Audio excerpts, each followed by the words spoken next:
హరి హరి రాఘవ రామ శ్రీరామ రామ రామ హరి హరి రాఘవ రామ శ్రీరామ రామ రామ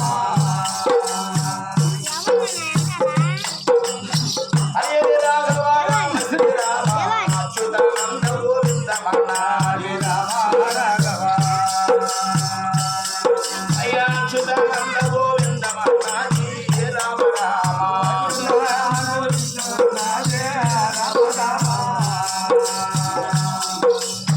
ఉత్తరాజన భూమి లింగారపురమమ్మ లింగారపురములో ఇల్లున్నాలి రామ రాఘవ ఒలింటి పేరయ్య మామిళ్ళ వారు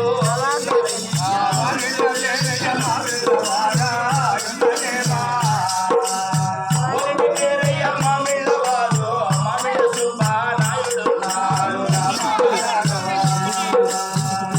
తమ్ముడు మామిళ్ళ సుబ్బానాయుడు ఉన్నాడు రామ రామ మామిళ్ళ సుబ్బానాయుడు ఉన్నాడు రామ రామ సుబ్బనాయుడికి పెళ్ళైనాడమ్మ ఎంకవ నాయుడికి పెళ్లి కాలేదు రామ రాఘవ నాయనా అనవసరానికి అరిపేదవారు అమ్మవారు అనవసరానికి అరిపేదవారు అనవసరానికి అరిపేదవారు అటులమ్ముకున్న పట్టబుడేది రామ రాఘవ లేకుంటే ఆశ్రమ కూర్చుండేవారు కమ్మవారు లేకుంటే ఆశ్రమ కూర్చుండేవారా కమ్మవారు లేకుంటే ఆశ్రమ కూర్చుండేవారమ్మ భోజనం భోజనం ఒక్క పొద్దులు రామ రాఘవ ఆయన అన్న వస్త్రానికి అరిపేదవారు కమ్మవారు అన్న వస్త్రానికి అరిపేదవారు కమ్మవారు వాళ్ళకి కూలినాలి చేసే కుండగా లేది కమ్మవరికి కూలినాలి చేసే కుండగా లేదా కమ్మవరికి కూలినాలి చేసే కుండగా లేది లేకుంటే ఆదరము వదిలేవాడా రామ రాఘవ లేకుంటే ఆదరము లేకుంటే ఆదరము వదిలేదా కమ్మవారా అన్న లింగారపురములో బ్రతుకుతున్నాడు కమ్మవారు లింగారపురములో బ్రతుకుతున్నాడా కమ్మవారా నారాయణ అయ్యా లింగారపురములో కమ్మవారు వారింటి పేరు మామిళ్ళవారు మామిళ్ళ సుభానాయుడు తమ్ముడు వెంకవనాయుడు సుభానాయుడికి పెద్దవాడికి వివాహమైనది వెంకవనాయుడికి వివాహము కాలేదు అన్న వస్త్రానికి పేదవారు కట్టులెమ్ముకుంటేనే పట్టుకూడేది లేకుంటే దినము వస్తూ ఉండేవారు ఒకరోజు భోజనం ఒక్క పొద్దులతో ఉన్నారు నాయన అలాంటి సమయంలో వెంకవనాయుడిగా పెళ్లి చేయాలని సుభానాయుడికి మనసులో ఆలోచన కలిగింది నా తమ్ముడికి పెళ్లి చేయాలని అయ్యా కమ్మవారి పేదవారైనా అక్కడికి మరి కాస్త దూరములు శ్రీమారు దుగ్గి ధర్మారు ఉన్నాడమ్మ దుగ్గి ధర్మావరము ఇక్కడ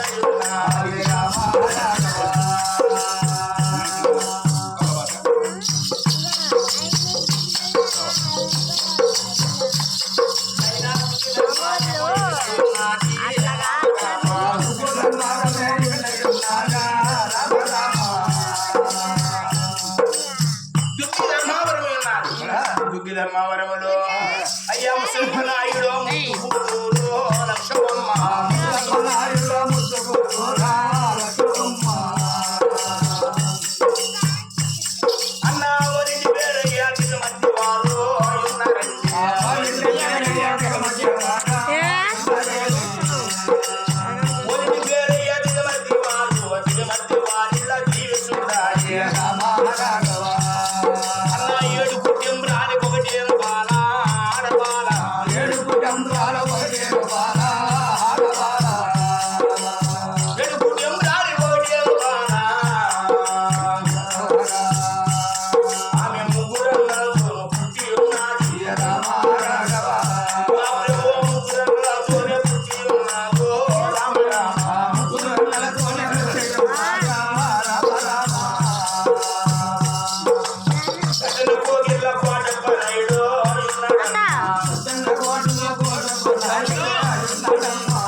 నమో నారాయణ కృష్ణ గవతల 6 ఆమడ దుగ్గి ధర్మావరం మా లక్ష్మమ్మ కథ కుటుంబం స్టోరీ అరిస్తే కథ అర్థం కాదు అరవకుండా కథగా ఇంటే లక్ష్మిని చంపి ఆమెను కష్టాల ఇంటికి వెతుకుని వెళ్ళిన దాకా కథ చెప్తా మీరు అరిస్తే నేను చెప్పలేదు చూడండి లక్ష్మి అయినా లింగాలపురములో దుగ్గి ధర్మావరములో ముసలప్ప నాయుడు ఇంతగా జన్మించి ఉన్నారు ముగ్గురెన్నోతో కూడా ముద్దు చెల్లి వాళ్ళ పెద్దన్న కోవిడ్లో కోటప్ప నాయుడు అంటే తమ్ముడు కోరినే గడగరా గడగరా గడగరా ఉడుకుతుంది పెద్దల మాట కనంటే పెద్దమ్మ కోవిడ్లో కోటప్ప నాయుడు చాలా కోటీశ్వరుల వారు ఓరింటి ఆ తల్లిగా ఎప్పుడుగా జన్మించినదు నాయన ఆమె అంచంగాను ఏడాడు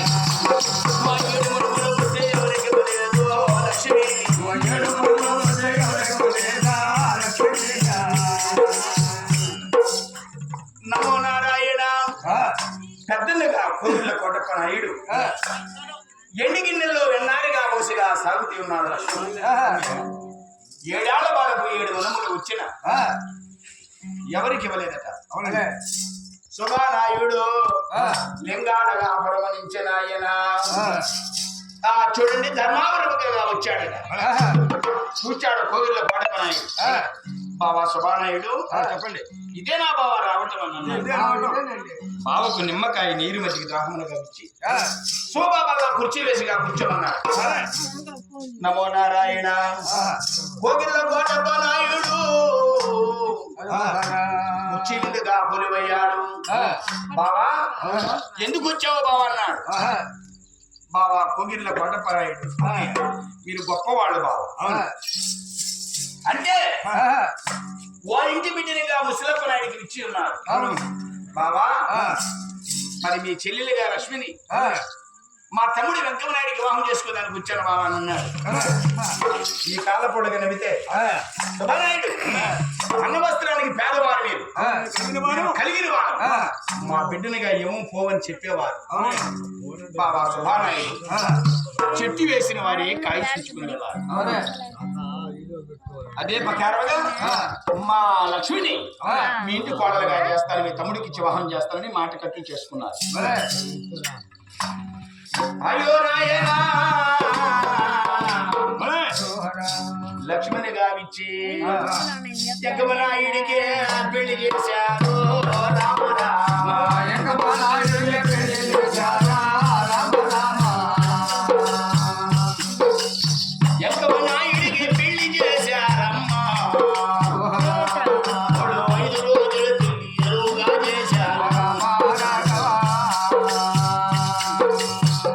5 రోజుల పెళ్లి జగమనాయుడికి ఇచ్చి వివాహముగా చేశారు 5 రోజులుగా పెళ్లి చేసిన తదుపరి శుభానాయుడిగా చూశాడు కోగిళ్ళ కోటప్ప నాయుడిగా చూశాడు బావా శుభానాయుడు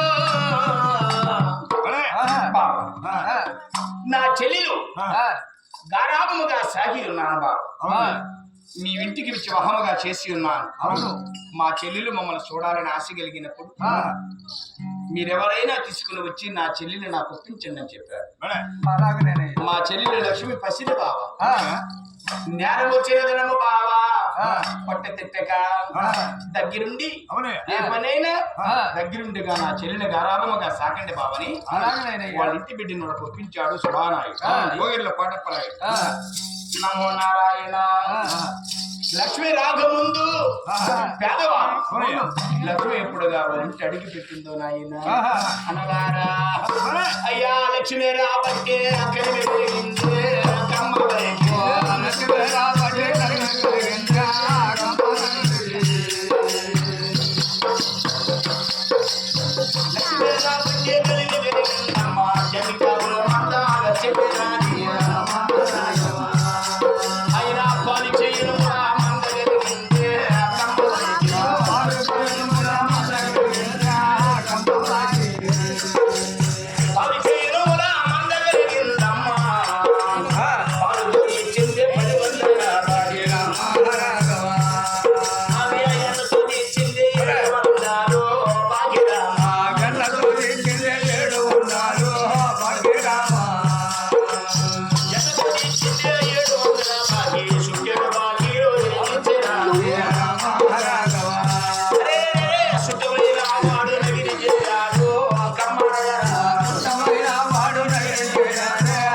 కాబట్టి వారి ఇంటిలో లక్ష్మి కూడింది. కుడి పాదముగా కూడింది కలిమి, ఎడవ పాదముగా విడితే చెల్లినాది, పాలు చేయడముగా కలిగి చుట్టాడు బాకీలుగా తీర్చివేసి చుట్టమైన వాడు నగిరి చేరాడు. వారి ఇంట్లో ముగ్గురు జీతగాడు, ఒక జీతగాడు గొల్లోళ్ళు చిన్నవాడు, ఒక జీతగాడుగా మరుజోడుగా పిల్లవాడు, ఒక జీతగాడు ముత్రాసి లక్ష్ముడు, దాసి లక్ష్మీదేవి కొడుకు రామన్న కంచెల పాటి కాపురస్తుడు. ఆయనకి మరదాని కాబట్టి మారిపోయినది కొలువు మరలా వచ్చింది. మున్నూరు గ్రామంలో మున్సిపు తరము, నన్నూరు గ్రామంలో కర్ణికి తరము, కోరిట్లో నందికు కోరిట్లో బావ మార్చింది. సుబ్బారాయుడు చూశాడు, లక్ష్మి రాకముందే పేదవాడు. అవును, ఆమె రాబట్టి కలిమి కలిగినగా ఆభరణగా ఖర్చు పెట్టకూడదని సుబ్బారాయుడు వాళ్ళ మరుదల్ని రంగమ్మని పిలిచాడు, భార్య అంకమ్మని పిలిచాడు, చెల్లెలు పిచ్చమ్మని పిలిచాడు.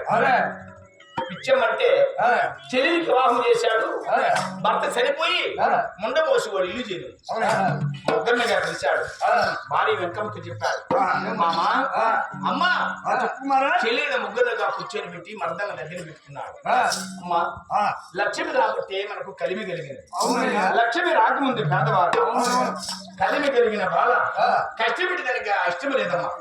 ఇది మొదలుకొని నా వర్తాలదే మాట అదే మాట అని కబ్జాలు విడిగా తాళాలు వర్దాలు చేతికిచ్చాడు, వీరి విడిగా బేగాలు ఇచ్చాడు.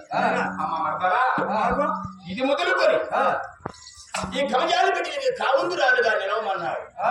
అమ్మా మీరు ముగ్గురు ఇంటిలో పని బయట పనులు మీరు చేయాలి, లక్ష్మి ఒక పని చేసేదానికి లేదన్నాడు. అది మొదలుకొని నాయనా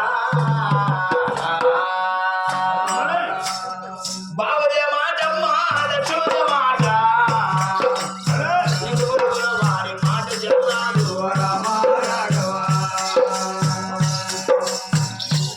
ఆమె కౌజాలు పెట్టి కాముందు రాడు లక్ష్మమ్మ, కౌజాలు పెట్టి కాముందు రాడు లక్ష్మమ్మ.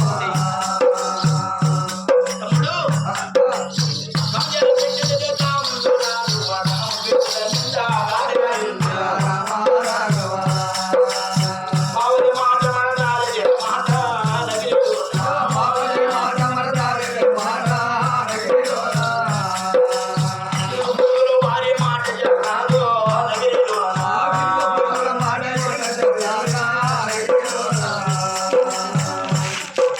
ఎక్కడికి వెళ్ళాలన్నా యాడికి పోవాలన్నా బావదే మాట మనదానిదే మాట, ఇరిగి పురుగు వారి మాట చల్లదు. మహాతల్లి లక్ష్మీనారాయణ అయ్యా ఆ మహాతల్లిగా లక్ష్మి వారి ఇంట ఇబ్బందులు సంబంధిగా లక్ష్మిగా కూడి తనదాన్ని మనతో వెచ్చెడుతున్నారు. వారి కథా సంగ్రహణ ఉన్నది అనరాదా. అయ్యా ఒక బిడ్డ తల్లి బాగుంది రానండి లక్ష్మమ్మ,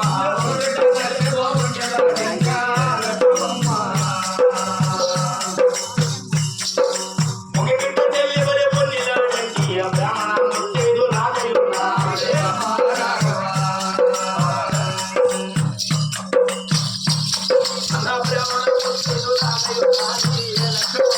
బ్రాహ్మణ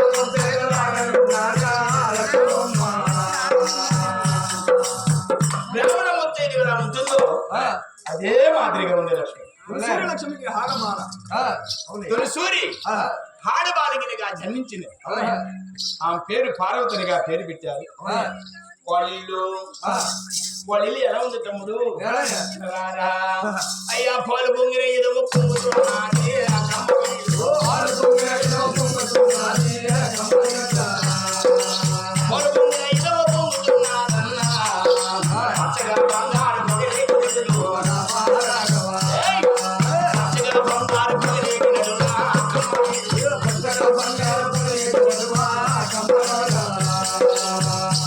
పచ్చగా బంగారు పగరేగినట్లుగా వారి ఇంట్లో తగదారితో వెచ్చరిస్తున్నారు అమ్మవారు. వారి కథా సంగ్రహం ఉన్నది. పెద్దలు అంటారు నాయన, ధనమిచ్చో మదమిచ్చో అంటారు.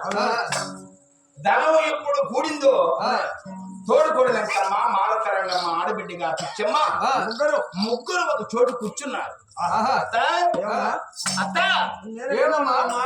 ఓ అత్త నాయన చెప్పు నీ తాడు దగ్గర అమ్మ పిచ్చమ్మ ఇలా రండి. మీరు పెద్దవాళ్లే గాని మీకు బుద్ధి లేదు. అత్త ఒక మాట చెప్తాను మీరు చెప్పు. మనకంటే వెనక లక్ష్యం వచ్చింది. అవును, దానికంటే ముందు మనం వచ్చాం. అత్త వెనక వచ్చిన దానికంటే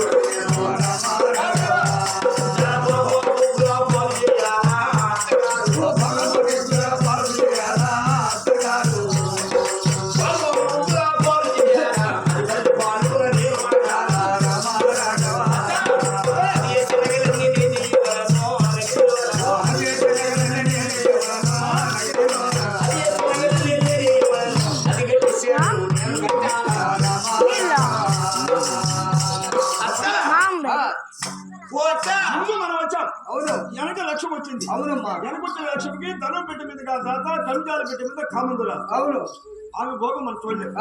మనం ముగ్గురు పని చేద్దాం. ఏమని ముందు దాన్ని శశివాదం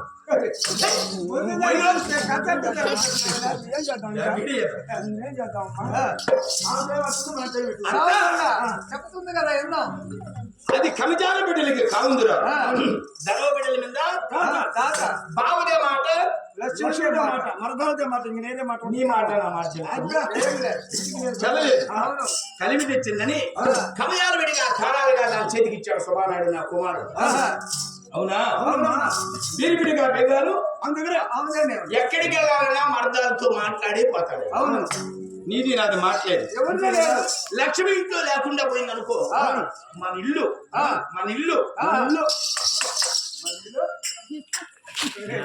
లేకుండా పోతే మన ఇల్లు అంటే ఏమవుతుంది? పాతగా ఉంటుందా? ఏదో ఒకటి చెప్పాలి.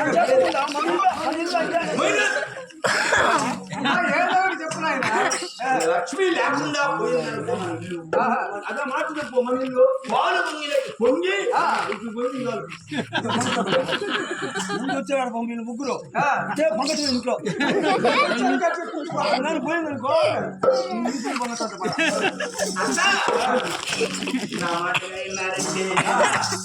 ముగ్గురు మన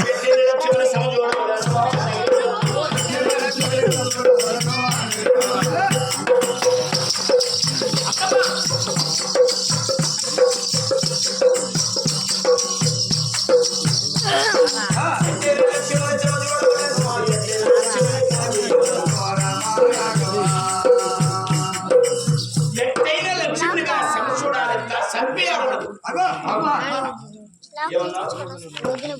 లక్ష్మిని ఎక్కువ పరిస్థితుల్లో మనం లక్ష్మిని సంపాలి, మన మాట జరగాలి. అది కాదే మా మీరు ఆది బాగా మళ్ళా అరవటం వల్ల మాట్లాడుకోండి. అది కాదత్తా. ఏమన్నావు?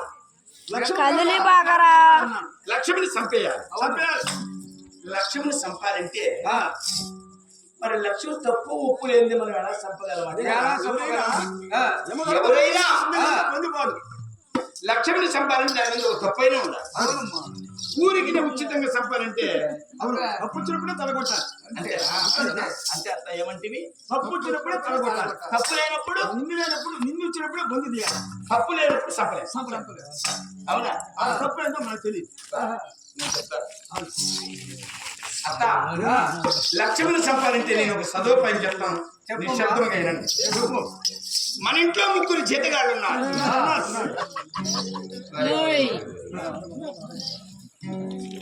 మన ఇంట్లో ఒక జీతగాడు ఒకరి జోళ్ళ పిల్లోడు, ఒక జీతగాడు కాశీ లక్ష్ముడు.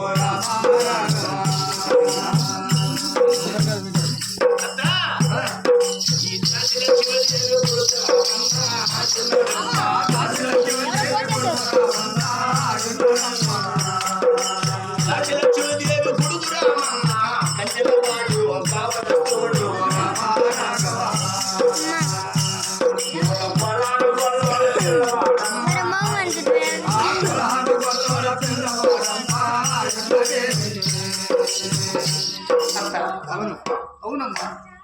కంచర్లపాటి కాపరస్తుడు దాసి లక్ష్మీదేవి కొడుకు రాముడు పలాన గొల్లవాడు చేతగాడికి పెళ్లిగా చిన్న వయసు నుంచి సాగి ఉన్నాం. కార్తీక పండుగ అందులో చేతగాళ్ళు లేరు, వాళ్ళు కంచి పొలాలకు వెళ్ళి ఉన్నారు, వాళ్ళు కంచానికి వెళ్ళి ఉన్నారు. అవునా? వాళ్ళు వచ్చే టైం అయినది. అంతా చేతగాడిగా వచ్చినాక చేతగాడిగా తీసుకుని వచ్చి ఎంకవ నాయుడికి వేసే ముక్కాల పెట్టగా సెలవు పందిట్లో వేసి పేట మీదగా చేతగాడిని కూర్చొని పెట్టి అయిపోయిందాకా కూర్చొని పెట్టి ఇంకా మనం ఉండేది మన ఇద్దరు చెప్పండి నువ్వు తొందరపడితే చేతగాడిగా కూర్చొని పెట్టి లక్ష్మి దగ్గరికి వెళ్ళి అమ్మా మనము సాగిన వాడు అని బిడ్డ బిడ్డతో మర్యాద చేతగాడి లక్ష్మికి చెప్పరానిగా మాటలుగా చెప్పి తలంటి పెద్దాం. చేతగాడికి తప్పు రేవల తల అంటినదనుకో లక్ష్మి తలంటే కలిసాయండి నా మాట తప్పు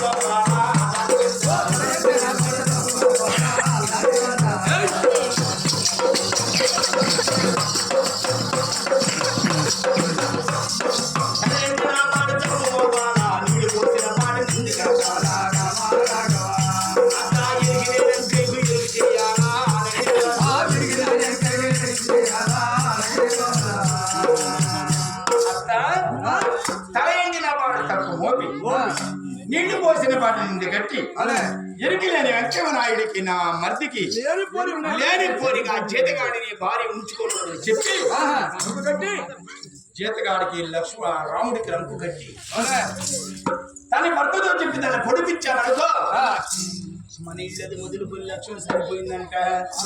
అత్త అమ్మ పాలు పొంగిరే ఇదము పొందుకోనమ్మా పాలు పొంగిరే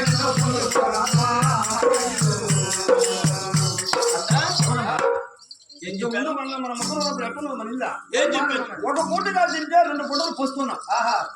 అంత ఆరోగ్యం ఉన్నది ఊళ్ళో. ఇంట్లో పని పాటలు ఉన్నాయా? ఇప్పుడు ఎక్కడ పెట్టావు డబ్బే, ఎక్కడ పెట్టావు దానివే, లక్ష్మి ఎక్కడ పెట్టావు పల్లె, ఎక్కడ పెట్టి ఈ పనులు చేయలేక మంచి ఉపాయం చెప్పింది కదా, బాగుంది. ఇప్పుడు బాగుందా? ఇప్పుడే కొంచెం కష్టాలు. ఉదయం నుంచి సాయంకాలం దాకా సుఖంగా బతుకుతున్నాం. ఇప్పుడు చాలా కష్టం వచ్చింది. అవునమ్మా. అందులో ఒకటి ఏడబాబు మంచి ఆలోచన చెప్పింది కదా. అందులో కోడల కంటే పెద్ద అత్తను ఇంటికి లేదు. అవును, నేను ఎట్టుండాలా? అమ్మో గుర్తి నా చేతిలో ఉండాలా? లేదు గుర్తి కదా తాళాలి కానీ కోడలు పడి కోళ్ళు అవసరం పోవాలి ఉంది. నేను కష్టాలు చేస్తుంటే అంత బాగుంటుంది.